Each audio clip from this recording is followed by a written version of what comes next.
Still riding the bus? My cousin sneered. Dad froze, staring at my wrist. That's a $2 million limited edition. I smiled and said, oh, this old thing? You know, there are some nights that just etch themselves into your soul. That night at my family's annual dinner started like any other unbearable showcase of wealth and ego. My cousin Blake, with his smug grin, asked if I was still taking public transportation. He thought he had me cornered. But what he didn't realize was that a single, quiet flick of my wrist, revealing my antique watch, was about to completely shatter his world and silence an entire room full of status-obsessed relatives. Let me rewind a bit. I'm Audrey, 28 years old, and believe it or not, I run a multi-million-dollar tech company. But I still take the bus to work. Yeah, my parents, Thomas and Eleanor Hayes, never quite got that. Growing up, I had it all. Elite private schools, Hamptons vacations, every material advantage imaginable. My dad built his real estate empire from scratch. My mom came from old money. They gave me everything, but they also instilled in me the importance of making my own way. And that's where I diverged from my cousins. They were perfectly content to coast on family money and connections. Me? I was determined to build something meaningful on my own terms. After Harvard Business School, I shocked everyone. I turned down a six-figure job at my dad's company. Instead, I took an entry-level position at a struggling tech startup. My dad was confused, but surprisingly supportive.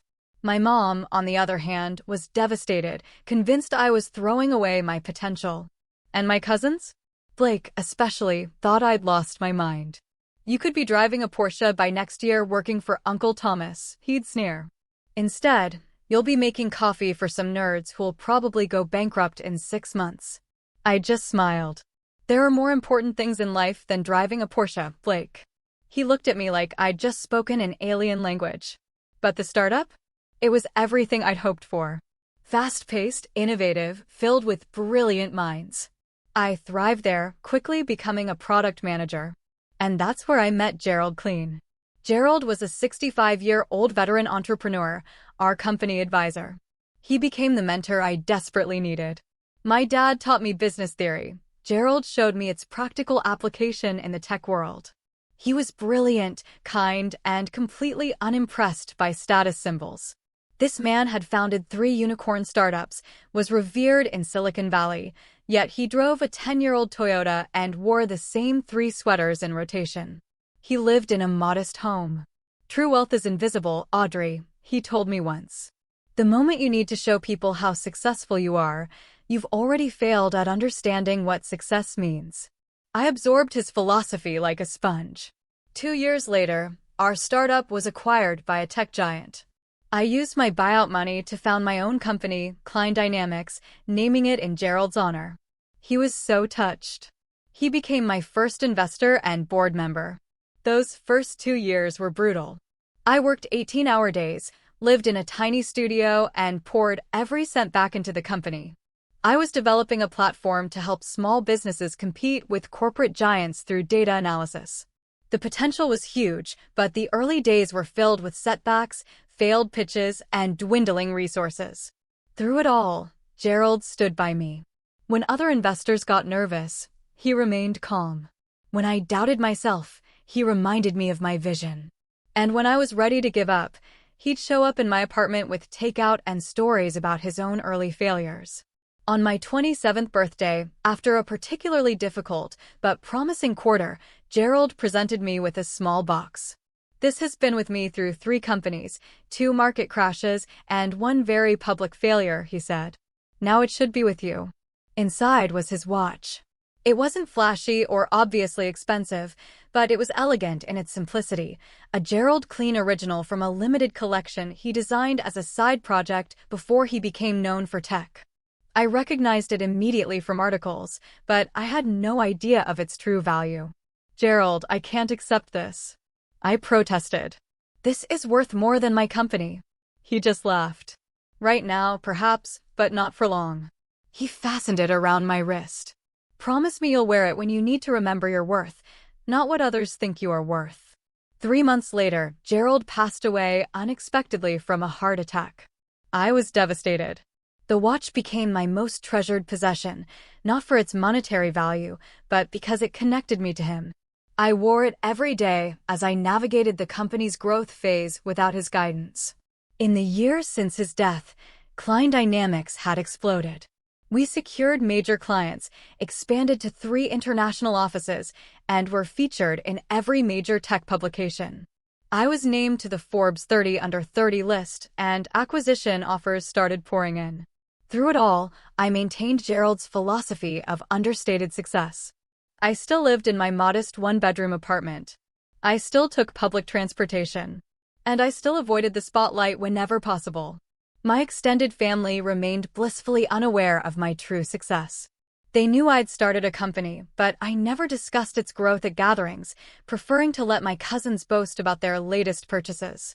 My parents respected my privacy, though my father occasionally checked in on my company's public filings and seemed increasingly impressed by what he saw. Then came the annual Hayes family dinner. It's a tradition held at my parents' sprawling Connecticut estate, a mansion featured in architectural magazines. Every year, it's the same: eat, drink, and inevitably compare achievements and acquisitions. My dad and his brother, Uncle Richard, have always had this competitive tension. While my dad built his fortune from scratch, Uncle Richard married into wealth and parlayed connections into a senior position at a prestigious financial firm. Their kids, my cousins, totally reflected their values. Blake and the others measured success by brands and cars. Family dinners were just showcases for status symbols. As I got ready, I thought about Gerald. I could almost hear his gentle laugh, his advice: let them have their Porsches. You're building something that will last. With that thought, I dressed in my usual style: dark jeans, a simple white blouse, minimal makeup, and Gerald's watch. I ordered an Uber, ready to endure another evening of subtle, and not so subtle, judgment. The Uber driver whistled as we pulled through the ornate iron gates. "Nice place," he murmured. I nodded, watching the familiar Georgian mansion come into view, its limestone facade glowing. It always felt like a strange mix of pride, nostalgia, and slight discomfort with the ostentation. As we approached the circular driveway, I saw a lineup of luxury vehicles parked prominently: Blake's new Ferrari angled just so, Uncle Richard's Bentley, Amber's Range Rover. My Uber, a practical Toyota Camry, looked distinctly out of place. I caught Blake watching my arrival from a window, no doubt noting my transportation choice with smug satisfaction. The massive front door opened before I could even ring the bell, revealing Santos, my parents' longtime butler. His formal demeanor softened into a genuine smile. "Miss Audrey, welcome home." He was one of the few people there who saw me. I followed my mother into the main salon. Eleanor Hayes, striking in her designer dress that cost more than most people's monthly rent, air-kissed my cheeks. "Audrey, darling," she cooed, then quickly assessed my outfit. "You could have worn the Chanel dress I sent you. It would have been perfect for tonight." "This is more comfortable, Mom," I said, giving her a real hug. She sighed, but smiled. "Well, at least that blouse is silk. Come say hello. Your cousin Blake just closed a major account." Of course, Blake's achievements were always highlighted immediately. Mine, if they were mentioned at all, were glossed over. My father, Thomas, was talking to Uncle Richard by the fireplace, but he looked up and came straight for me. His hug was warm, genuine. "There's my girl." He studied me. "You look tired. Working too hard?" "Probably," I admitted. "But things are going well." "Glad to hear it," he lowered his voice. "Your latest quarterly filing was impressive. That contract with Johnson and Williams was quite a coup." I blinked, surprised. "You saw that?" He smiled slightly. "I keep tabs on you, even if you think I don't." He squeezed my shoulder. "I'm proud of you, Audrey. Building something on your own terms." Before I could respond, Uncle Richard approached, cocktail in hand. "Audrey, there you are. We were beginning to think you'd forgotten about us successful folks." His laugh was too loud, his smile not quite reaching his eyes. He asked about my little startup. "Still afloat?" My father frowned slightly at his condescending tone, but I just smiled. "We're managing, thanks for asking." "Good, good. Persistence is important." He patted my arm in a patronizing way. Blake is around here somewhere. Made junior partner last month, youngest in the firm's history. As if summoned, Blake appeared. Conventionally handsome, bespoke suit, an ostentatiously diamond-encrusted watch. Cousin Audrey, he air-kissed near my cheek. Love the simple look. Very authentic. Blake. Congratulations on making junior partner. Thanks. The Ferrari outside is my celebration present. 0 to 60 in under 3 seconds. Impressive, I said, though I couldn't have cared less. Gerald's watch felt suddenly heavy on my wrist, a reminder of what truly mattered. My cousin Amber floated over next, embracing me with the excessive enthusiasm of someone who'd had too much champagne. Audrey, oh my God, it's been forever. I love what you've done with your hair. So natural. She was 26, on her second husband, and her job primarily involved attending charity galas. Just back from Capri, she said, flipping her expensively highlighted hair. Alessandro has a villa there. You should see it. 6 bedrooms, infinity pool, private beach access. We're thinking of buying our own place nearby. Nothing too extravagant, just a little €3 million hideaway. I nodded politely, listening to her detail Italian luxury real estate. Over her shoulder, I could see my other cousins showing off. Justin's new Rolex, Madison scrolling through Maldives vacation photos, Pamela describing her Hamptons house renovation and the difficulty of finding contractors who understood imported Italian marble. The entire room hummed with these exchanges of acquisition and achievement, a familiar symphony of competitive wealth. I stood in the midst of it, Gerald's watch on my wrist, thinking about the conference call I had scheduled the next morning with a nonprofit that wanted to use our platform to connect homeless individuals with employment opportunities. The contrast between these worlds made me feel like I was straddling parallel universes. Dinner was announced, a welcome interruption. As we moved toward the formal dining room, my father fell into step beside me. You're quiet tonight, he observed. Just tired. End of quarter is always busy. He nodded, then added quietly, I read about your housing initiative in the Times business section, providing your platform to affordable housing advocates pro bono. That was good of you. I looked at him in surprise. He rarely mentioned specific aspects of my business. It seemed like the right thing to do, I said simply. Something like approval flickered in his eyes. Your grandfather would have done the same. He never forgot where he came from. He paused. Neither have I, despite what Richard might think.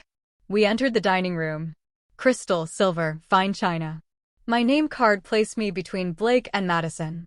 The first course arrived, seared scallops. Wine glasses filled. The performance began. Accomplishments casually mentioned, acquisitions subtly highlighted, status established and reinforced. Madison's new 12-carat diamond necklace from her husband. Uncle Richard's firm acquiring a boutique firm, Blake instrumental in due diligence.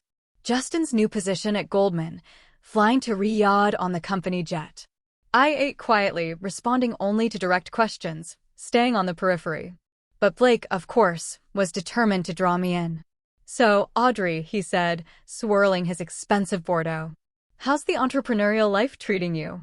Still working out of that co-working space downtown. We actually moved to our own offices last year, I replied. In the Flatiron District. Oh, must be expensive. Those rents are outrageous.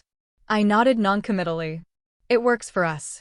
And how many employees do you have now? He pressed. Still just you and those 2 programmers? We've grown a bit. Blake exchanged a knowing look with his father. Well, startups are always a gamble. 90% fail within the first year, you know. The fact that you've lasted this long is actually quite impressive. Thank you for the vote of confidence, I said dryly. Aunt Pamela leaned forward, her expression one of practiced concern. Darling, you know if you ever need help, the family is here for you. There's no shame in admitting when it's time to try something else. I'm sure your father could find a suitable position for you at Hayes Development. I felt a flash of irritation but kept my expression neutral. That's very kind, Aunt Pamela. But we're doing fine. Of course, dear, she said, patting my hand in a way that suggested she didn't believe me. I just worry a young woman should be thinking about stability, building a future. Look at Madison. She and Thomas just purchased that lovely brownstone in Brooklyn Heights. Madison beamed. The renovation is costing a fortune, but it will be worth it. We're putting in a wine cellar and a home theater. You should come see it when it's finished, Audrey. Maybe it'll inspire you. I smiled tightly. You know, Uncle Roger chimed in from further down the table. Entrepreneurship is all well and good, but there's something to be said for the security of an established firm. My college roommate tried the startup route, sank every penny he had into it. Now he manages a branch of Bank of America in New Jersey. Several family members nodded sagely at this cautionary tale. I remember when you first announced you were starting your own company, Blake said, cutting into his perfectly cooked salmon. What was it again? Some kind of data analysis for small businesses. That's right, I confirmed. Seems like a limited market, he observed. Small businesses don't usually have much budget for that sort of thing. Now, if you were targeting enterprise clients, he trailed off, shaking his head slightly. We have a mixed client base, I said simply. Blake wasn't deterred. I just wonder about the viability long term, especially in this economy. Venture capital has dried up considerably since. Interest rates went up. I thought about the $20 million in funding we'd secured last quarter and the offers from 3 major VC firms I was currently considering. We manage. My father cleared his throat. Audrey's company is doing quite well, actually. I've been impressed with their growth metrics. Blake looked surprised, then quickly recovered. Well, good for her. It's important to follow your passion, even if it means certain lifestyle adjustments. Madison picked up on his tone immediately. Yes, I admire your commitment to simplicity, Audrey. It must be so grounding to live like regular people. I caught my father watching me, something unreadable in his expression. My mother looked uncomfortable, clearly torn between defending her daughter and avoiding any hint of family discord at her meticulously planned dinner. There's dignity in living within one's means, I replied evenly. Something Gerald always emphasized. Gerald? Uncle Richard asked. Gerald Clean, I explained. He was my mentor. He passed away last year. Oh, the tech guy, Blake said dismissively. I read about him, made a fortune in software or something, right? Lived like a pauper despite being worth billions. Kind of eccentric. I felt a surge of anger at hearing Gerald described this way, but kept my composure. He believed that wealth should be measured by impact, not possessions. Blake snorted. Easy to say when you have billions in the bank. I bet he still flew private and had houses all over the world. Actually, he flew commercial and owned one modest home in Palo Alto, I corrected. He put most of his money into his foundation for educational access. Well, to each their own, Blake said with a shrug. But there's nothing wrong with enjoying the fruits of your labor. Life is short. What's the point of success if you can't show it off a little? As conversation shifted to Madison's upcoming trip to Paris, I felt the weight of Gerald's watch on my wrist. I thought about his quiet confidence, his genuine interest in people regardless of their status, his belief that true success was measured by the lives you improved, not the possessions you accumulated.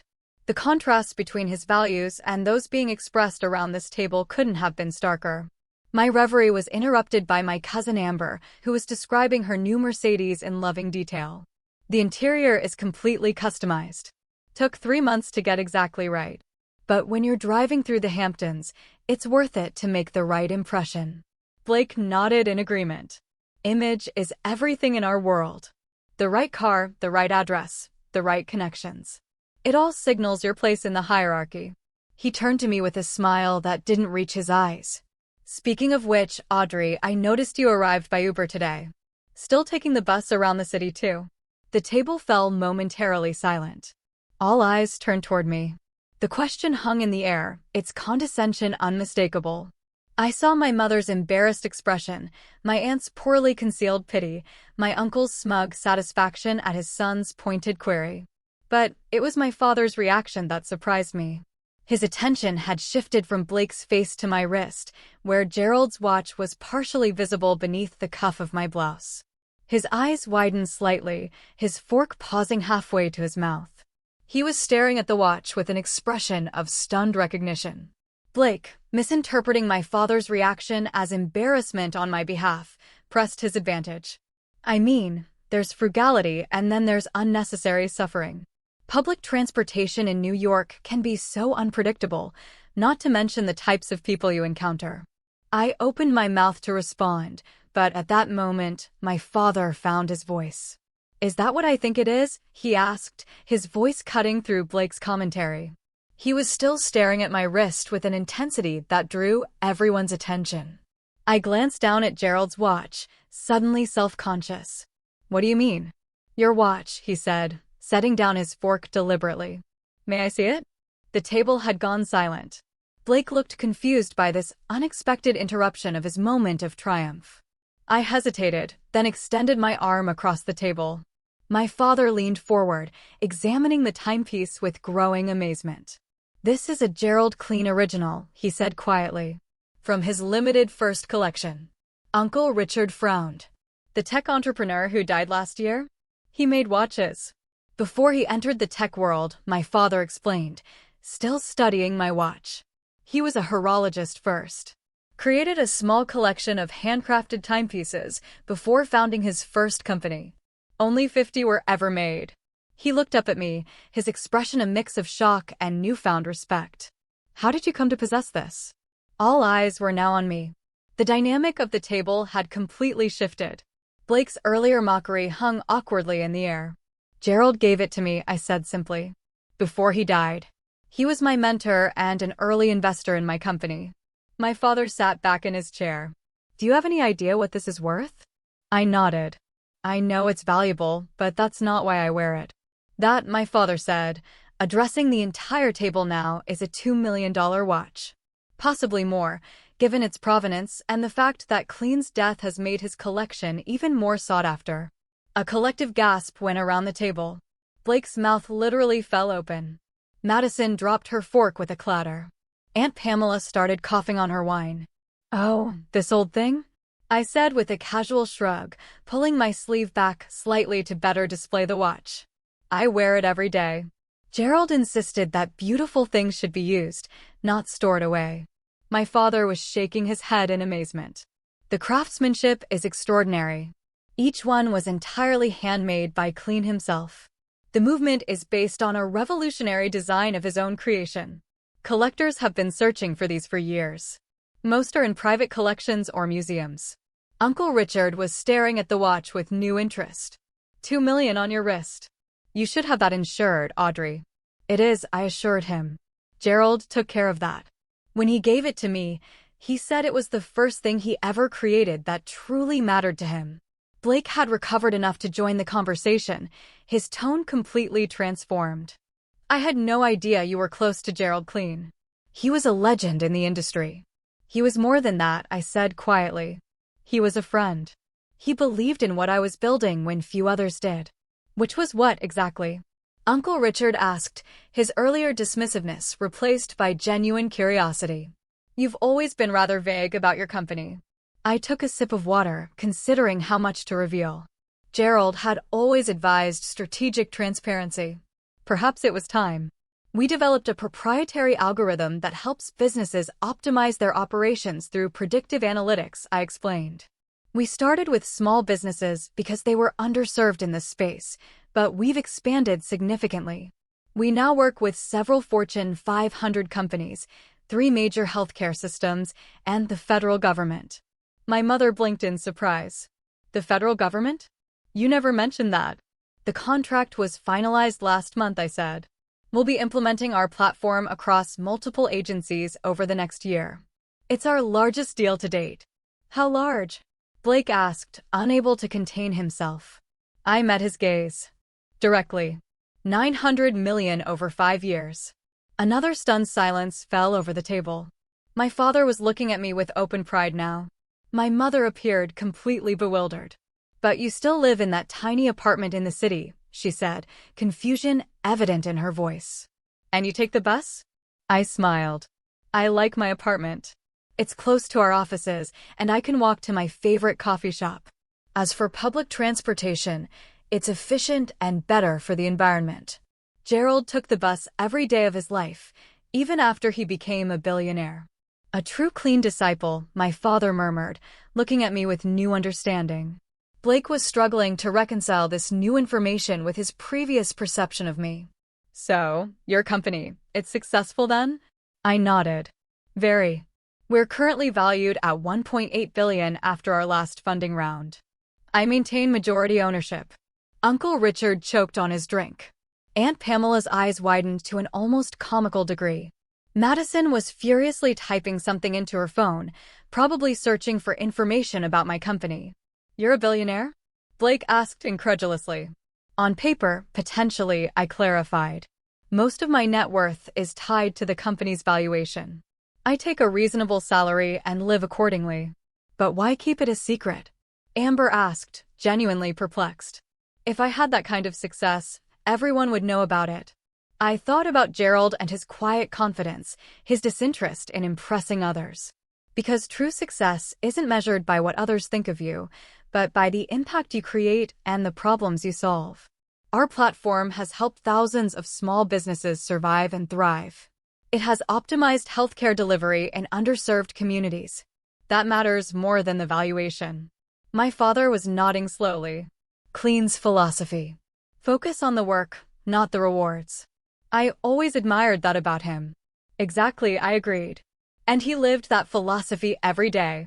The most valuable lessons he taught me had nothing to do with business strategy or technology.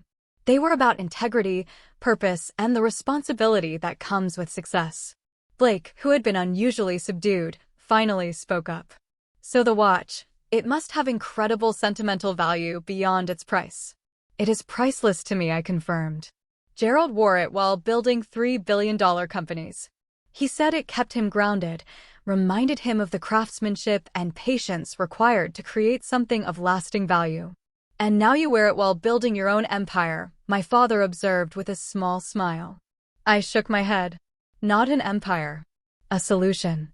Our platform helps businesses operate more efficiently, which saves jobs, reduces waste, and improves working conditions. The valuation is just a byproduct, not the goal. Uncle Richard looked skeptical, but my father was nodding with growing understanding. I could see a shift in how he was looking at me, a new respect mingled with something that might have been regret for not having seen this side of me sooner. The federal contract you mentioned, he said, that was the one announced last month to modernize agency operations and reduce governmental waste? Yes, I confirmed. We beat out several major tech firms for the bid. Our solution will save taxpayers an estimated $12 billion over 10 years while improving service delivery. That was your company? Uncle Richard exclaimed. It was all over the financial news. They never mentioned you by name. I prefer to keep a low profile, I explained. Our work speaks for itself. But surely now, with this level of success, you'll upgrade your lifestyle? Aunt Pamela pressed, still seemingly unable to comprehend my choices. Perhaps a nicer apartment at least? I smiled politely. I like where I live. It's convenient and has everything I need. Gerald lived in the same modest house for 30 years, even as his net worth grew to billions. He taught me that excess consumption rarely correlates with increased happiness. So, you just work all the time? Madison asked, her tone suggesting she found the concept depressing. I work on things that matter to me, I clarified. But I also travel extensively, volunteer, and spend time with friends who value me for who I am, not what I own. My life is very full. And the foundation? My father asked. Tell us more about that. I felt a genuine smile spread across my face. This was something I was truly proud of. The Clean Foundation for Technological Equity. We provide comprehensive tech education and mentorship to students from under-resourced communities, full scholarships, equipment, internships, ongoing support. Our first cohort of 50 students is halfway through the program. They are extraordinary. 50 students, Uncle Richard said. That seems modest for someone of your means. We're just getting started, I explained. The program is intensive and personalized. We want to refine our approach before expanding, but our 10-year plan is to reach 10,000 students annually across the country. 10,000 lives changed, my father mused. That is a significant legacy. More significant than any possession could be. I agreed. Gerald understood that his greatest pride wasn't in the companies he built, but in the people he helped develop, the opportunities he created. As coffee concluded and the family began to move toward the library for after-dinner drinks, I noticed a distinct change in how people were interacting with me. There was a new deference in their manner, a recalibration of my position within the family hierarchy. It was exactly what I had always wanted to avoid, being valued for my bank account rather than my character. Blake sidled up to me as we walked through the hallway lined with family portraits. "I feel like I need to completely reassess everything I thought I knew about you," he admitted. "All this time, I was pitying you, thinking you couldn't afford the lifestyle the rest of us enjoy. And it turns out you could buy and sell most of us several times over." I stopped and turned to face him directly. "That is exactly why I don't discuss my company's valuation or my personal finances, Blake. I don't want to be treated differently based on my net worth. It's the least interesting thing about me." He looked genuinely perplexed. "But isn't that what we all want? Recognition of our success, acknowledgement of our achievements. I get all the recognition I need from seeing our platform make a difference for the businesses that use it," I told him, "from watching our foundation students thrive. From knowing that Gerald would be proud of what I've built." Blake glanced down at my watch, then back at my face. "I think I have a lot to learn from you, Audrey." For the first time that evening, his words seemed completely sincere. The family had migrated to the library, a wood-paneled room with floor-to-ceiling bookshelves and leather armchairs. Conversations had splintered into smaller groups, though I noticed I was now being included in discussions that would have previously excluded me. Uncle Richard was suddenly interested in my thoughts on market trends. Aunt Pamela wanted to introduce me to her friend who ran a charitable foundation. Even Justin, who had barely acknowledged my existence at previous gatherings, was asking about potential investment opportunities. I accepted a glass of whiskey and found a quiet corner, needing a moment to process the evening shift. The revelation of my success had altered the family dynamic in ways that both amused and troubled me.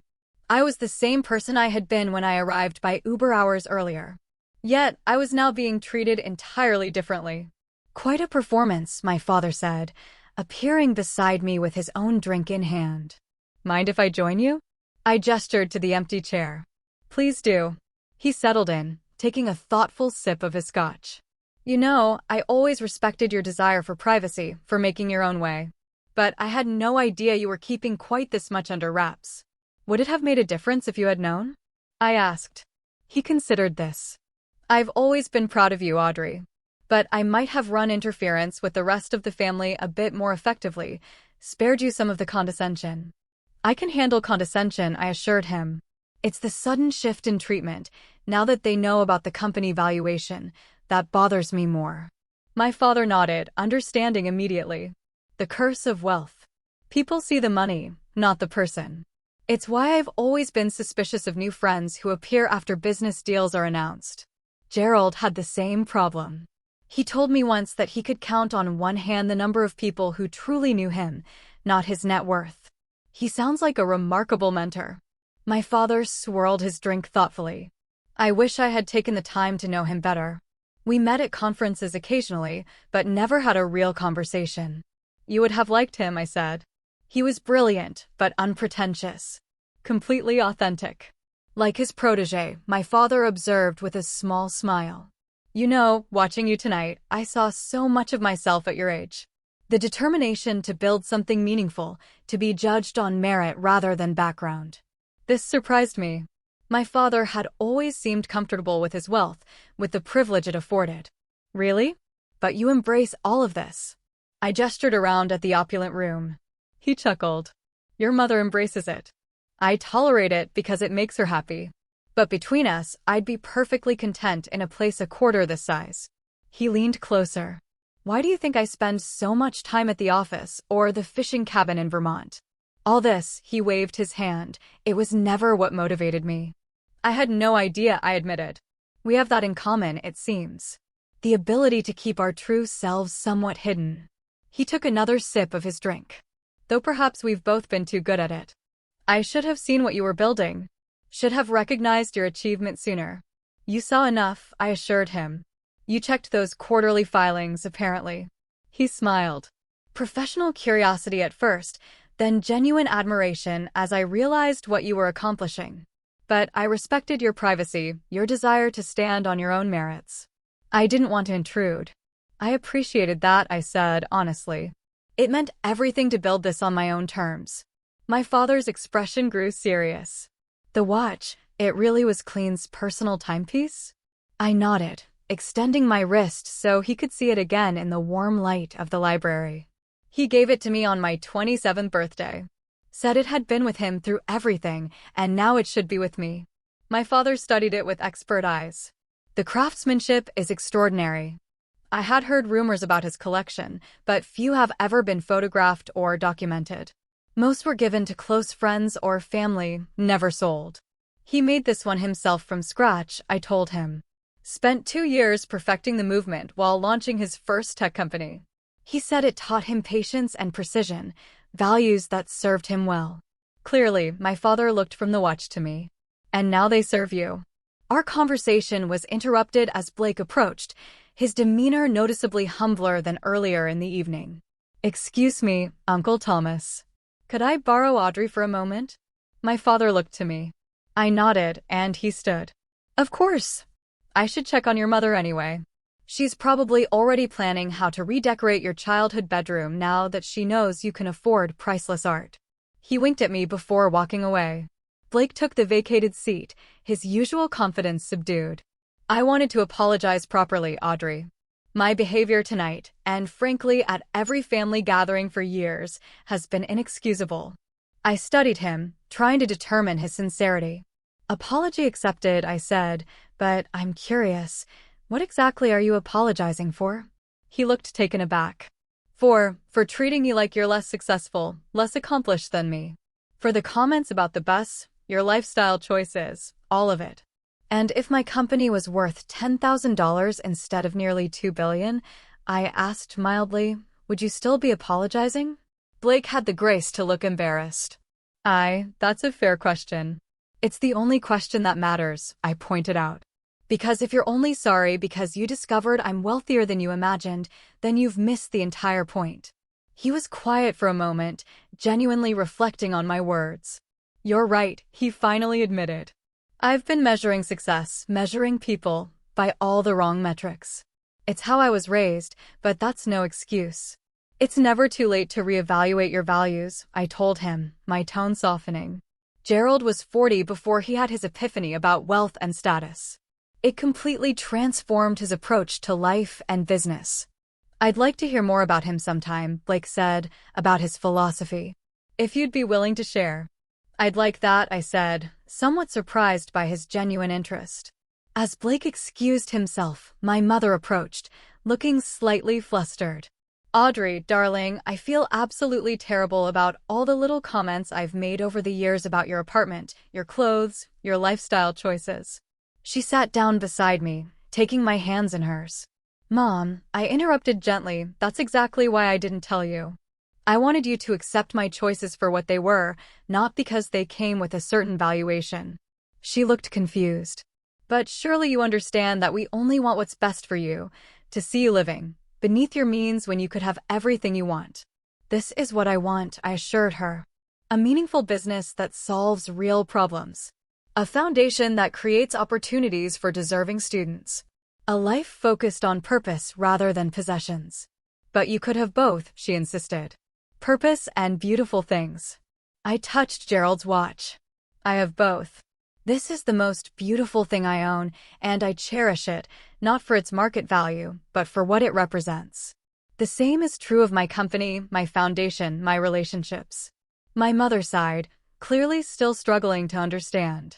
Well, at the very least, you must let me help you find a nicer apartment.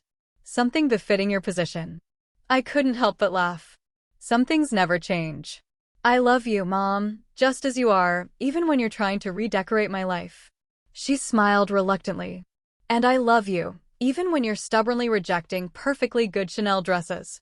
As the evening wound down, I found myself engaged in more genuine conversations than I had experienced at any previous family gathering. Some relatives were clearly still processing the revelation of my success, adjusting their perception of me. Others seemed to be reconsidering their own definitions of achievement. And a few, like my father, were connecting with Me on a deeper level, seeing beyond both my deliberate modesty and the company valuation to the person I had become. When it came time to leave, I ordered another Uber, declining offers from several relatives to drive me to the city. My father walked me to the door while we waited for the car to arrive. "You've given them all something to think about tonight," he observed. Myself included. "That was never my intention," I said. "I just wanted to be treated like a person, not a bank account, positive or negative." He nodded thoughtfully. Gerald Clean's greatest legacy may not be his companies or even his watches, but what he taught you about the true meaning of success. He placed a hand on my shoulder. "I'd like to see your office sometime. Meet your team. Learn more about what you're building." "I'd like that," I said, genuinely pleased. "How about next week? I could give you the tour, introduce you to everyone." "It's a date," he agreed as my Uber pulled up. "And Audrey, keep wearing that watch. It's exactly where it belongs." As I settled into the back seat, I glanced down at Gerald's timepiece, thinking about how objects, like people, contain multitudes. To most of my family, the watch had transformed me from a struggling entrepreneur to a serious player in a single moment of recognition. But to me, it remained what it had always been, a connection to a mentor who had shown me that the truest measure of success was not what you accumulated, but what you contributed. 3 weeks after that revelatory family dinner, I sat in my office overlooking Madison Avenue. The space was modern but understated, with glass walls and functional furniture.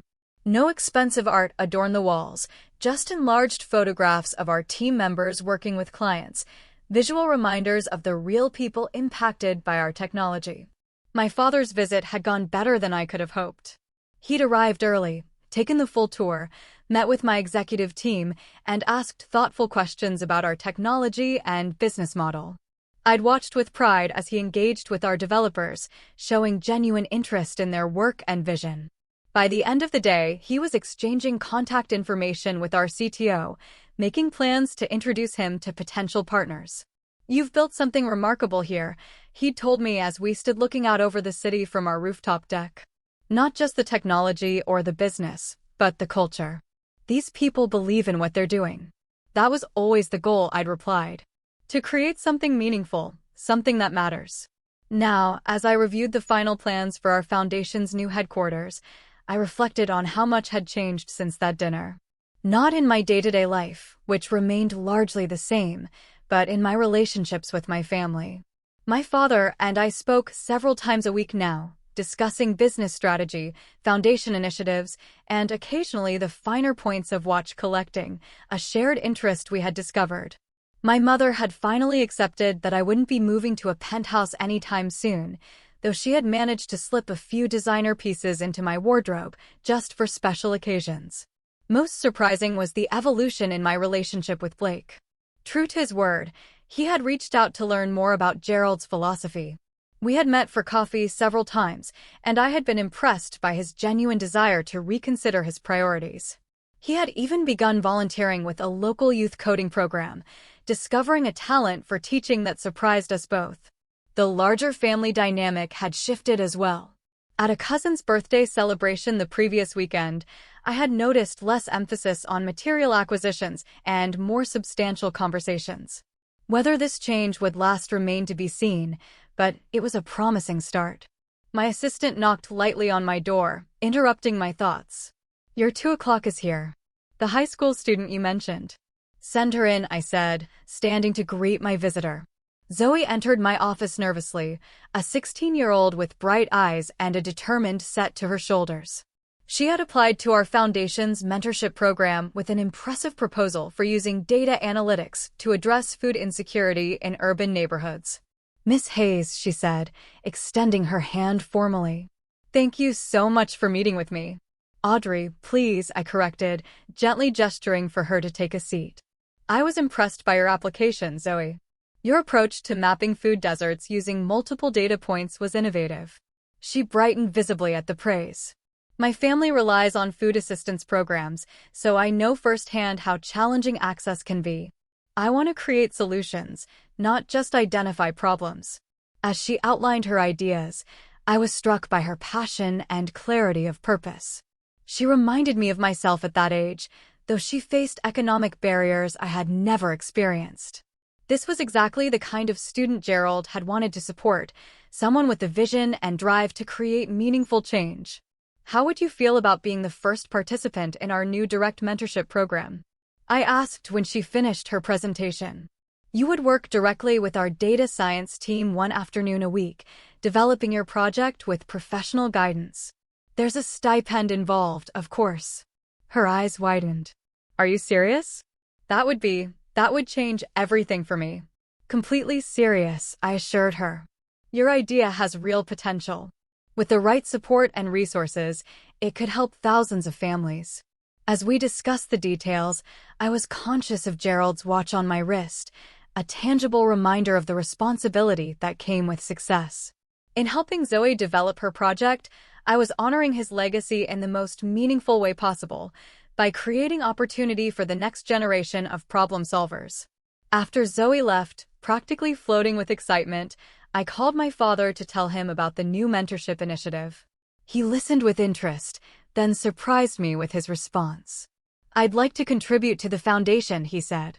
Not just financially, though that too if needed, but with time. I have experience that might be valuable to these young entrepreneurs. That would be wonderful, I told him, genuinely moved by the offer. The students would benefit enormously from your business expertise. And I suspect I would benefit from their fresh perspectives, he replied. Your dinner revelation did more than just surprise the family, Audrey. It made me reevaluate how I measure success, both in myself and others. I want to be part of building something that lasts beyond balance sheets and property portfolios. As we finalized plans for his involvement, I thought about how one evening, one moment of truth, had created ripples that continued to expand outward. My decision to live according to Gerald's philosophy had influenced not just my own life, but increasingly, the lives of those around me. Later that evening, as I rode the subway home, I studied the diverse faces of my fellow passengers, a construction worker still in his work clothes, a nurse in scrubs, students with backpacks, a woman in a business suit similar to my own. Each with their own story, their own measure of what mattered. Gerald had moved through the world this way, seeing people rather than positions, value rather than valuables. In my apartment that night, I took off the watch and held it in my palm, feeling its weight and significance. It had become far more than a timepiece to me. It was a compass, guiding my decisions and priorities. A reminder that true wealth lay not in what you possessed, but in what you contributed, not in how you were perceived, but in how you lived your values. The watch would never hang in a museum or be stored in a safe. It would continue to accompany me through board meetings and foundation events, through family dinners and quiet evenings. It would mark the hours of my life, as it had marked Gerald's, a witness to the creation of something meaningful and lasting. As I prepared for bed, my phone chimed with a message from Blake. He had just finished his first solo teaching session at the coding program and was exhilarated by the experience. I think I finally understand what Gerald meant about impact over image, he wrote. Thank you for showing me a different way to measure success. I smiled as I replied, thinking about how authentic connections and genuine purpose truly are the markers of a life well lived. The watch had caught my father's eye at that fateful dinner. But what truly mattered was the philosophy it represented, the understanding that our worth isn't determined by our wealth, but by our actions and their impact on others. Have you ever had a moment when something you owned revealed more about you than you intended? Or a time when others' perceptions of you changed dramatically based on new information? I'd love to hear your stories in the comments below. And if this journey of authentic success resonated with you, please like this video and subscribe to my channel for more stories about finding true value in a world obsessed with appearances. Remember, the most precious things we own are not measured by their price tags, but by the meaning they hold in our hearts. Thank you for listening, and until next time, take care.